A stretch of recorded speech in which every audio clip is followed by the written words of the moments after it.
Vivre aux États-Unis est un rêve pour de nombreux habitants d'Amérique centrale et les candidats à l'immigration sont de plus en plus jeunes. Malgré un voyage difficile et dangereux, un nombre croissant de mineurs tentent la traversée seuls. Ce jeune de 17 ans interpellé à la frontière a pris le risque pour aider sa famille. Ils disent que c'est facile, mais c'est très dur parce que tu dois dormir dans la montagne et il faut marcher tout le temps. Descendre, monter, peu importe si tu te fatigues, parce que si tu es fatigué, les autres ne t'attendent pas. Eux, ils avancent vite. Entre octobre 2013 et mai 2014, la police aux frontières américaines a intercepté 47 000 mineurs sans papier, le double du nombre enregistré au cours de l'année précédente.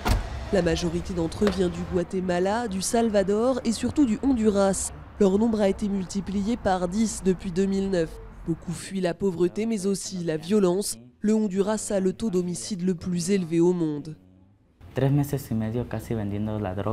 Je vendais de la drogue, de la cocaïne, depuis presque 3 mois et demi, quand quelqu'un, chez mes amis, a mis un pistolet sur la tempe de mon chef. J'avais déjà vu plusieurs personnes de notre gang se faire tuer pour des histoires de drogue, et j'ai eu très peur. Mais la route vers l'Eldorado américain est loin d'être sûre. Les mineurs sont souvent la proie de groupes criminels et peuvent être enlevés pour être vendus à des réseaux de prostitution ou employés comme passeurs à la frontière. Les plus chanceux trouvent parfois refuge au Mexique lorsqu'ils ne sont pas renvoyés dans leur pays. Je me rendais à Los Angeles, en Californie, mais j'ai eu l'opportunité d'avoir des papiers mexicains. Alors je suis resté ici pour étudier et je travaille dur.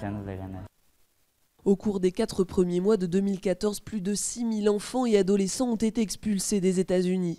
Devant l'ampleur du problème, le gouvernement américain a transformé 3 anciennes bases militaires en centres d'accueil pour mineurs, mais ces derniers sont désormais considérés comme prioritaires à l'expulsion.